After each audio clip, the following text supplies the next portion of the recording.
नमस्कार प्यारे बच्चों, आज हम विज्ञान पाठशाला में आपके लिए लेके आए हैं one shot video 10th class के लिए। केमिस्ट्री का पहला चैप्टर 10th क्लास साइंस से बायोलॉजी और फिजिक्स वाले थोड़े दिनों में आपके पास आ जाएंगे। एग्जाम की दृष्टिकोण से ये आपके लिए बहुत इंपॉर्टेंट होने वाला है। इस चैप्टर के अंदर पहला पार्ट है अपना रासायनिक अभिक्रिया एवं समीकरण। इस चैप्टर के अंदर अपन पढ़ेंगे रासायनिक अभिक्रिया एवं रासायनिक समीकरण, अभिक्रिया को संतुलित करना, संयोजन वियोजन अभिक्रिया, ऊष्माक्षेपी ऊष्माशोषी, साथ साथ में पढ़ेंगे दोनों दो अभिक्रिया, फिर विस्थापन और द्विविस्थापन, फिर रेडॉक्स अभिक्रिया। रेडॉक्स अभिक्रिया के अंदर दोनों पढ़ेंगे अपचयन और उपचयन, फिर संक्षारण और विकृत गंधिता, और ये पार्ट अपना खत्म हो जाएगा। 5-6 नंबर का पार्ट है, पूरे में से पूरे नंबर आएंगे आप लोगों के। सबसे पहले रासायनिक अभिक्रिया और रासायनिक समीकरण। रासायनिक अभिक्रिया किसको बोलते हैं? सबसे पहले अभिक्रिया यानी करने वाला, किसी भी काम को करने वाला। तो रासायनिक अभिक्रिया होती है दो या दो से चीजें मिलकर एक नई चीज बना ले, या दो या दो से अधिक पदार्थ मिलकर एक नया पदार्थ बना ले, तो उसे रासायनिक अभिक्रिया कहते हैं। इसको केमिस्ट्री के अंदर अपन ऐसे लिखेंगे, दो या दो से अधिक अभिकारक मिलकर अन्य अलग उत्पाद का निर्माण करते हैं, उसे रासायनिक अभिक्रिया कहते हैं। तो रासायनिक अभिक्रिया का हो जाएगा बेटा रासायनिक अभिक्रिया। इसकी रासायनिक अभिक्रिया तो दो या दो से अधिक अभिकारक मिलकर अलग अलग उत्पाद का निर्माण करते हैं, उसे क्या कहते हैं? रासायनिक अभिक्रिया कहते हैं। एक आधे नंबर में पूछ ले तो बता देना। जैसे हाइड्रोजन और ऑक्सीजन मिलकर किसका निर्माण करते हैं बेटा? जल का। अब सुनना, रासायनिक समीकरण जो अपने पाठ का ही दूसरा नाम है, जिसमें पूछ सकते हैं क्वेश्चन के रासायनिक समीकरण किसे कहते हैं। तो रासायनिक अभिक्रिया जो अपन ने रासायनिक अभिक्रिया लिखी, इसी का समीकरणीय रूप, तो रासायनिक अभिक्रिया का समीकरणीय रूप यह कहलाता है रासायनिक समीकरण कहलाता है। जैसे हाइड्रोजन और ऑक्सीजन दोनों मिलकर किसका निर्माण कर दिया? जल का निर्माण। अब अपना नेक्स्ट टॉपिक है बेटा रासायनिक अभिक्रिया को संतुलित करना। रासायनिक अभिक्रिया को संतुलित करना। तो रासायनिक समीकरण को अपने लिए संतुलित करने का कारण, मेन कारण यह है कि द्रव्यमान संरक्षण का नियम। द्रव्यमान संरक्षण का नियम यह कहता है कि कोई भी चीज अगर अपन बना रहे हैं तो जितनी बनी हुई है उतनी ही, ना तो वो द्रव्यमान कभी नष्ट होता है ना कभी उत्पन्न होता है, एक रूप से दूसरे रूप में रूपांतरित होता है। तो उस कारण से हमें किसी भी अभिक्रिया को संतुलित करना पड़ेगा। अगर कोई अभिक्रिया संतुलित नहीं है तो उसे बोलते हैं अपन कंकाली समीकरण। क्या बोलते हैं बेटा? कंकाली समीकरण। और अगर उसी अभिक्रिया को अपन ने संतुलित कर दिया तो संतुलित करने की जो विधि होती है उस विधि को अपन बोलते हैं हिट एंड ट्रायल विधि, जो अपन काम में लेंगे हिट एंड ट्रायल विधि। तो देखना, किसी भी अभिक्रिया को संतुलित करने के लिए शॉर्ट एंड स्वीट के अंदर आप इसका स्क्रीनशॉट ले सकते हो, फटाफट से स्क्रीनशॉट ले लो इसका। तो देखो ये कुछ रासायनिक समीकरण हैं जिनको अपन संतुलित करना सीखेंगे। तो सबसे पहले संतुलित करने के पहले तुम्हारे दिमाग के अंदर एक ही आदमी आना चाहिए। एक साहब है अपने, जिसको बाहर से बुला रखा है अपन ने, उस साहब का नाम है CHO साहब। अब इस CHO साहब को सबसे पहले चाय पानी पिलानी है। मतलब सबसे पहले संतुलित अपन को CHO, CHO का मतलब C का मतलब कार्बन, H का मतलब हाइड्रोजन, O का मतलब ऑक्सीजन। CHO को आपने संतुलित कर दिया तो आपकी 99% अभिक्रिया वहीं पे संतुलित हो जाती है। तो देखना, CHO साहब को संतुलित करते हैं तो सबसे पहले देखो अभिक्रिया के अंदर कार्बन है क्या? कहीं पे कार्बन नहीं दिख रहा तो कार्बन को संतुलित करने की जरूरत नहीं है। हाइड्रोजन को देखो, हाइड्रोजन इधर कितना है? 1, इधर कितने हैं? 1 2 3, इधर 3 है, इधर देखो हाइड्रोजन 2। तो अब अपने को क्या है? दोनों तरफ बराबर हाइड्रोजन होनी चाहिए। तो मैं अगर बाई चांस इस साइड 2 कर दूं तो अब कितने हाइड्रोजन हो गए? 2 दूना 4, और इधर कितने हैं? 2 और 1 3। तो अगर 2 कर दूं यहाँ पे तो अब हाइड्रोजन कितने हो गए? 2 और 2 दूना 4, इधर 2 दूना 4, तो दोनों तरफ 4 हाइड्रोजन हो गए। चलो आगे देखो, तो हाइड्रोजन अपना संतुलित हो गया। फिर देखो ऑक्सीजन, ऑक्सीजन को देखो 3 दूना 6, 6 और 2 8, इधर देखो 3 दूना 6, 6 और 2 8, ऑक्सीजन भी अपना संतुलित है। एक बार फिर से वापस शुरू से देख लो, हाइड्रोजन 2 2 4, इधर हाइड्रोजन 2 दूना 4, इधर ऑक्सीजन देखो 3 दूना 6, 6 2 8, इधर देखो 3 दूना 6, 6 2 8। अब देखो कैल्शियम, अब बच्चे होंगे CHO के बाद में जो भी बचा है उसको देखो संतुलित है या नहीं है। तो नाइट्रोजन देखो, इधर कितने हैं? नाइट्रोजन 2, इधर कितने हैं? Nitrogen 2, okay. इधर कैल्शियम कितना है? 1, इधर कैल्शियम कितना है? 1। ये अभिक्रिया अपनी संतुलित हो गई। ठीक है, नेक्स्ट देखो वापस CHO साहब को संतुलित करना है। सबसे पहले कार्बन है क्या अभिक्रिया में? नहीं है, तो देखो कार्बन नहीं है।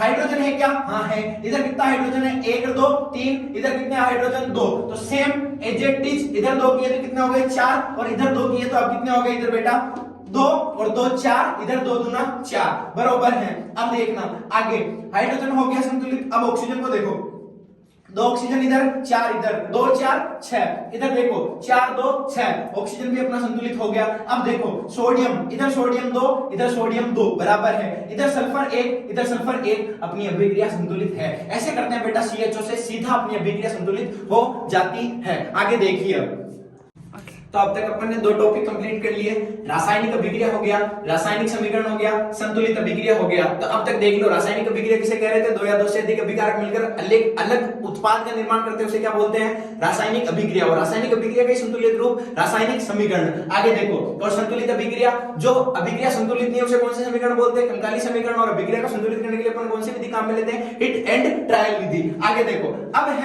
अब अपन जो रासायनिक अभिक्रियाओं के प्रकार पढ़ेंगे कि रासायनिक अभिक्रिया के कितने प्रकार होते हैं। तो रासायनिक अभिक्रिया का प्रकार देखेंगे अपन, तो दो में 7 पढ़ाऊंगा तुमको बेटा। एक्चुअल में होते हैं अपने 1 2 3 4 5 6 7 8 रासायनिक अभिक्रिया, 8 तरह की रासायनिक अभिक्रिया अपने को पढ़नी है। मैं दो के झुंड में बताऊंगा आपको। तो सबसे पहले अपन पढ़ेंगे संयोजन अभिक्रिया, संयोजन अभिक्रिया और वियोजन अभिक्रिया।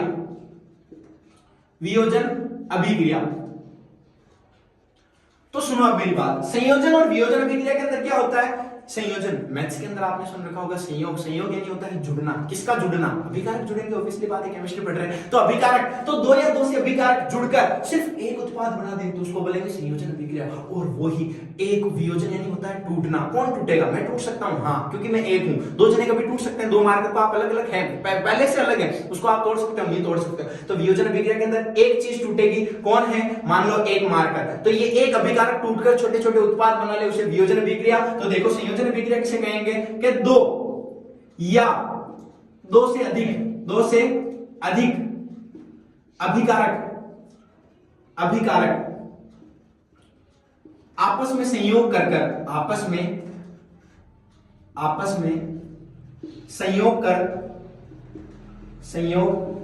कर एकल उत्पाद का निर्माण करते हैं, एकल उत्पाद का निर्माण करते हैं। तो वो कौन सी हो जाएगी, संयोजन अभिक्रिया। संयोजन अभिक्रिया का ही उल्टा है वियोजन अभिक्रिया। इसके अंदर एक अभिकारक टूटकर छोटे छोटे अन्य उत्पाद बना देता है, उसे कौन सी अभिक्रिया बोलेंगे बेटा, वियोजन अभिक्रिया। इसका एक एक एग्जांपल कोई भी याद कर लो, ठीक है। मान लो Na+Cl क्या बन गया, NaCl, तो दो अभिकारक मिले, एकल उत्पाद बना दिया, ठीक है। इसी को वापस उल्टा कर दो, NaCl था, इसको अपन ने तोड़ दिया, Na+Cl2, ठीक है। मान लो इधर क्लोरीन 2 में रहती है तो इसको संतुलित कर दिया, और इधर 2NaCl मिल गया तो 2Na, और इधर भी 2Na, ये हो गई अपनी संतुलित भी हो गई। अब सुनो मेरी बात, संयोजन और वियोजन अभिक्रिया, फटाफट से स्क्रीनशॉट ले लो। तो अब तक अपन ने दो अभिक्रियाएं देख ली, संयोजन और वियोजन। तो छोटे छोटे अभिकारक मिलकर एकल उत्पाद का निर्माण करते हैं तो संयोजन अभिक्रिया, और वही एकल अभिकारक टूटकर छोटे छोटे उत्पाद बना लेता है तो उसे वियोजन अभिक्रिया। अब अपने सामने ऊष्माक्षेपी और ऊष्माशोषी अभिक्रिया। ऊष्माक्षेपी बोलते हैं इसको, और इसको याद करने से पहले आप शोषी वाली याद कर लो। शोषी का मतलब होता है शोषण, और शोषण का मतलब कौन करेगा, शोषण मतलब खींचना, किसी भी चीज को खींचना, शोषण करना। तो शोषण कौन करता है, कब करेंगे शोषण, जब अपन उसको कोई चीज देंगे। तो मैं किसी को कोई चीज दूंगा तब वो शोषण करेगा, किसका, उष्मा का। मतलब जिस अभिक्रिया को उष्मा अपने को देनी पड़ती है या अभिक्रिया उष्मा लेती है उसको उष्माशोषी, और जो अभिक्रिया खुद उष्मा को बाहर निकालती है वो उष्माशोषी। तो इसके अंदर आ जाएगा वह अभिक्रिया जो अभिक्रिया के दौरान क्या करे, उत्पाद के साथ साथ उष्मा भी बाहर निकाले, अर्थात उष्मा का उत्सर्जन करती है, उसे ऊष्माक्षेपी। और जो अभिक्रिया, अर्थात वह अभिक्रिया जो जिसको अभिक्रिया कराने के लिए अपने को क्या देनी पड़ती है, उष्मा अपने को देनी पड़ती है अभिक्रिया के अंदर, या अभिक्रिया का वह क्या करती है, उष्मा का शोषण करती है, और ये अभिक्रिया उष्मा का उत्सर्जन करती है। तो ये उत्सर्जन करती है और ये शोषण करती है, दोनों अभिक्रिया समझ में आ गई। अब नेक्स्ट देखो, स्क्रीनशॉट लेने की वैसे इसमें कोई जरूरत है नहीं, तो नेक्स्ट देखो फटाफट। अब अपने पास आएंगी दो अभिक्रियाएं और, तो ऊष्माक्षेपी होगी, ऊष्माशोषी होगी। ऊष्माक्षेपी किसे बोल रहे थे, वह अभिक्रिया जो अभिक्रिया के दौरान उष्मा का उत्सर्जन करती है, और ऊष्माशोषी किसे बोल रहे थे, जो अभिक्रिया के दौरान उष्मा का अवशोषण करती है। आगे देखिए, अब है विस्थापन और द्विविस्थापन अभिक्रिया। विस्थापन और द्विविस्थापन अभिक्रिया।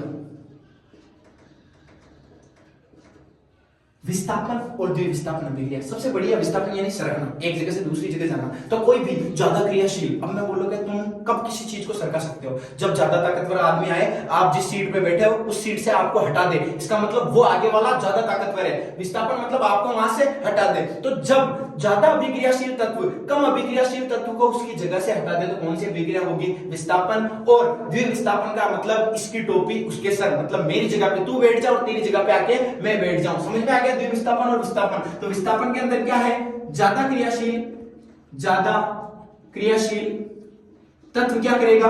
कम क्रियाशील को उसकी जगह से हटा देगा। कैसे? देखो, मान लो AgCl, इसकी अभिक्रिया कराओ Na से। सबको पता है सोडियम सबसे ज्यादा क्रियाशील होता है, पानी में डालते हैं घूम।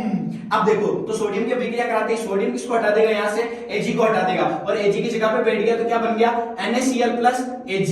ये सिल्वर साइड में आ गया। समझ में आ गया? तो सिल्वर को किसने हटाया? सोडियम को। तो ज्यादा क्रियाशील कौन है? सोडियम। सोडियम ने कम क्रियाशील को हटा दिया और उसकी जगह पे आके बैठ गया, इसको विस्थापित कर दिया। तो कौन सी अभिक्रिया होगी? विस्थापन। अब देखो द्विविस्थापन अभिक्रिया। द्विविस्थापन के अंदर आयनों का क्या होता है?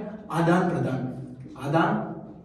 तो एक्चुअल में परिभाषा लिखोगे कैसे? तो इसकी विस्थापन अभिक्रिया की परिभाषा पूछ ले तो तुम्हें लिखना है वह अभिक्रिया जिसके अंदर ज्यादा क्रियाशील तत्व कम क्रियाशील तत्व को उसकी जगह से क्या कर दे? विस्थापित कर दे, उसको वहां से हटा दे, वह अभिक्रिया विस्थापन अभिक्रिया कहलाती है। एग्जांपल ये छाप के आ जाना। द्विविस्थापन के अंदर वह अभिक्रिया जिसके अंदर आयनों का आदान प्रदान होता है, इसकी जगह पे वो बैठ गया, उसकी जगह पे ये बैठ गया। जैसे देखो, AgNO3 प्लस NaCl। अब क्या हो गया? NaNO3 plus AgCl। Na किसकी जगह पे आके बैठ गया? Ag। और Ag किसकी जगह पे जाके बैठ गया? Na की जगह पे। बढ़िया हो गई, यही अभिक्रिया है। आगे देखो, दोनों समझ में आ गई, विस्थापन और द्विविस्थापन। अब वापस अगले ग्रुप में देखेंगे अपन रेडॉक्स अभिक्रिया। चलो बेटा, अब तक अपन ने ये सारी अभिक्रियाएं देख ली। रासायनिक अभिक्रिया, रासायनिक समीकरण, संतुलित अभिक्रिया, संयोजन वियोजन, ऊष्माशक्ति ऊष्माशोषी, विस्थापन और द्विविस्थापन। अब अपने सामने है रेडॉक्स अभिक्रिया। रेडॉक्स अभिक्रिया एक्चुअल में क्या होती है उसको समझने से पहले अपन इसके भाग देखें। तो एक भाग होता है उपचयन, एक भाग होता है अपचयन। इसके अंदर सबसे बड़ा कंफ्यूजन रहता है, इसलिए आप उपचयन का एक दूसरा नाम याद रख लो बस, ऑक्सीकरण। ऑक्सीकरण। अच्छा, ऑक्सीकरण का मतलब क्या होता है? ऑक्सी का करण यानी जुड़ना। ऑक्सी मतलब ऑक्सीजन। तो जिस अभिक्रिया में ऑक्सीजन आके जुड़ती है उसको ऑक्सीकरण अभिक्रिया कहते हैं। और ऑक्सीकरण से आपको याद रखना है उपचयन। और वह अभिक्रिया जिसमें से ऑक्सीजन बाहर निकल जाती है, इसी का उल्टा, उसको बोलते हैं अपचयन। इस वजह से मैं आपको साथ साथ में बता रहा हूं। और जो अभिक्रिया जिसके अंदर उपचयन और अपचयन दोनों एक साथ हो जाए उस अभिक्रिया को बोलते हैं रेडॉक्स अभिक्रिया। तो आपके एग्जाम में आ जाए रेडॉक्स अभिक्रिया किसे कहते हैं, तो आप क्या लिखोगे? वह रासायनिक अभिक्रिया जिसके अंदर उपचयन और अपचयन दोनों प्रक्रियाएं एक साथ होती है, वह अभिक्रिया रेडॉक्स अभिक्रिया कहलाती है। ठीक है, अब उपचयन पढ़ो। उपचयन के अंदर क्या हो रहा है? ऑक्सीजन का जुड़ना। अच्छा, ऑक्सीजन का इधर जुड़ना, तो ऑक्सीजन इधर क्या कर निकलेगी बेटा? बाहर निकल जाएगी, तो ऑक्सीजन का निकलना। अब ऑक्सीजन का भाई बंधु होता है हाइड्रोजन। तो यहां पे ऑक्सीजन जुड़ गई तो हाइड्रोजन बोलेगा मैं नहीं रुक सकता यहां पे, तो हाइड्रोजन क्या करेगा? हाइड्रोजन यहां से निकल जाएगा। तो यहां पे हाइड्रोजन का निकलना और इधर ऑक्सीजन निकल गया तो हाइड्रोजन आगे बैठ जाएगा, तो हाइड्रोजन का जुड़ना। यही होता है बेटा ऑक्सीकरण और अपचयन। तो ऑक्सीकरण के अंदर या उपचयन के अंदर ऑक्सीजन का जुड़ना और हाइड्रोजन का निकलना ऑक्सीकरण या उपचयन कहलाता है, और ऑक्सीजन का निकलना और हाइड्रोजन का जुड़ना अपचयन कहलाता है। इसका एग्जांपल आप देख सकते हो, बहुत सिंपल है। मान लो किसी भी चीज के साथ ऑक्सीजन जोड़ दो, तो आपने हाइड्रोजन के साथ में जोड़ दिया ऑक्सीजन, तो क्या बन जाएगा? H2O। तो क्या होगी अभिक्रिया? क्या होगी? आपने हाइड्रोजन के साथ ऑक्सीजन जुड़ा तो हाइड्रोजन ऑक्सीजन का जुड़ना, ऑक्सीजन जुड़ गया मतलब क्या है बेटा? ऑक्सीकरण या उपचयन। अब दूसरा देख लो, MgO, मैग्नीशियम ऑक्साइड, तो मैग्नीशियम ऑक्साइड के अंदर ऑक्सीजन निकल जाए तो क्या बन जाएगा? Mg+O2। अभिक्रिया को संतुलित कर दो। ठीक है, तो मैग्नीशियम से ऑक्सीजन बाहर निकला तो ऑक्सीजन का निकलना उपचयन। बेटा ज्यादा बड़े एग्जांपल याद रखने की जरूरत नहीं है, ये छोटे छोटे एग्जांपल भी आप लिख के आ सकते हो, आपके नंबर कोई नहीं कट करेगा। तो उपचयन और अपचयन समझ में आ गया। अब दोनों अभिक्रिया जिसमें साथ में होती है उसको बोलते हैं बेटा रेडॉक्स अभिक्रिया। समझ में आ गया? चलो नेक्स्ट देखो, अब नेक्स्ट दो टॉपिक बचे हैं बस लास्ट इस चैप्टर के। अब लास्ट टॉपिक बचा है अपने को संक्षारण और विकृत गंधिता। दोनों का कारण एक ही है, इन दोनों को करवाने वाला या इन दोनों को करने वाला एक ही चीज है, नमी, या इसी का दूसरा नाम होता है बेटा आर्द्रता, या एक आप शब्द अम्ल भी काम में ले सकते हो कि अम्ल के कारण। तो अम्ल नहीं लो तो कोई दिक्कत की बात नहीं, आप नमी आर्द्रता याद रख लो कि नमी आर्द्रता की वजह से कोई चीज खराब होती है तो एक चीज को बोलते हैं संक्षारण और दूसरी चीज खराब होती है तो उसे बोलते हैं विकृत गंधिता। ठीक है, संक्षारण का मतलब हो गया बेटा धातुएं, क्या हो गई? धातुएं। तो नमी और आर्द्रता के संपर्क में आने के कारण अगर धातुएं खराब हो जाती है तो उसको बोलते हैं संक्षारण। और इस संक्षारण से बचाने के लिए धातुओं पे अपन क्या करते हैं बेटा, पेंट करते हैं, ठीक है, कोई धातु की चद्दर लगाते हैं उसके ऊपर। तो समझ में आ गया। तो नमी और आर्द्रता की वजह से धातु का खराब होना क्या कहलाता है, संक्षारण। और नमी और आर्द्रता की वजह से ही किसी भोज्य पदार्थ या भोजन का खराब होना क्या कहलाता है, विकृत गंधिता। आपने देखा होगा बरसात के मौसम में आपकी नमकीन बिल्कुल ऐसे अजीब सी हो जाती है, लड्डू बना लो बड़े उसका, तो नमी और आर्द्रता में भोजन का सड़ जाना या खराब हो जाना विकृत गंधिता कहलाता है। जैसे चिप्स का खराब हो जाना चिप्स की थैलियों के अंदर, तो इसको बचाने के लिए अपन चिप्स की थैलियों में क्या भरते हैं बेटा, नाइट्रोजन गैस भरते हैं। अब पूरा पार्ट एक बार फटाफट से देख लो। तो इस पार्ट के अंदर अपन ने जो जो चीज देखी अभी फटाफट से रिवीजन लगा लो। रासायनिक अभिक्रिया, तो दो या दो से अधिक अभिकारक मिलकर अलग उत्पाद का निर्माण करते हैं तो उसे रासायनिक अभिक्रिया कहते हैं। रासायनिक अभिक्रिया का समीकरणीय रूप क्या कहलाता है, रासायनिक समीकरण। और किसी भी अभिक्रिया को संतुलित करने के लिए अपने को CHO साहब को वरीयता देनी है, CHO साहब को पकड़ के लेके आना है। फिर अगर कोई अभिक्रिया संतुलित नहीं है तो उसे बोल रहे हैं कंकाली समीकरण। और उसी कंकाली समीकरण को संतुलित करने के लिए अपन कौन सी विधि काम में लेते हैं, हिट एंड ट्रायल विधि। आगे देखो संयोजन और वियोजन। संयोजन मतलब दो या दो से अधिक अभिकारक मिलकर एकल उत्पाद का निर्माण करेंगे, उसे संयोजन अभिक्रिया। और एकल अभिकारक टूटकर छोटे छोटे उत्पाद का निर्माण करते हैं, उसे वियोजन अभिक्रिया। फिर ऊष्माक्षेपी और ऊष्माशोषी, ऊष्मा का उत्सर्जन करती है तो ऊष्माक्षेपी, और ऊष्मा का अवशोषण या ऊष्मा का शोषण करती है ऊष्माशोषी अभिक्रिया। फिर विस्थापन और द्विविस्थापन। विस्थापन के अंदर कोई ज्यादा क्रियाशील तत्व कम क्रियाशील को लात मार के वहां से हटा देता है तो विस्थापन। द्विविस्थापन मतलब तू मेरी जगह पे बैठ, मैं तेरी जगह बैठता हूं, मतलब आयनों का क्या होता है, आदान प्रदान होता है, तो द्विविस्थापन अभिक्रिया। रेडॉक्स अभिक्रिया के अंदर उपचयन और अपचयन। उपचयन मतलब ऑक्सीकरण, ऑक्सीजन का जुड़ना और हाइड्रोजन का निकलना उपचयन कहलाता है। और अपचयन के अंदर ऑक्सीजन का निकलना और हाइड्रोजन का जुड़ना अपचयन कहलाता है। और दोनों अभिक्रिया जिसके साथ साथ चलती है उसे रेडॉक्स अभिक्रिया कहते हैं। आगे देखना संक्षारण और विकृत गंधिता, दोनों के होने का कारण कौन है, नमी और आर्द्रता। नमी आर्द्रता की वजह से अगर धातुएं खराब हो जाती है तो उसे बोलते हैं संक्षारण। और उसको संक्षारण को बचाने के लिए अपन पेंट और चद्दर चढ़ाते हैं। जैसे लोहे का खराब हो जाना, लोहे के जंग लगना, वो किसका उदाहरण है बेटा, संक्षारण का। और नमी आर्द्रता की वजह से ही भोजन खाने वाली चीजें खराब हो जाती है, उसको बोलते हैं विकृत गंधिता। और उसको बचाने के लिए अपन नाइट्रोजन गैस भरते हैं। ये आपका चैप्टर कंप्लीट हो चुका है, ध्यान से पढ़े। नोट्स अगर किसी को चाहिए हो तो आपके कमेंट में नंबर दे दिए जाएंगे, उस नंबर पर हाई का मैसेज कर दें, आपके नोट्स आपके पास अवेलेबल हो जाएंगे। धन्यवाद।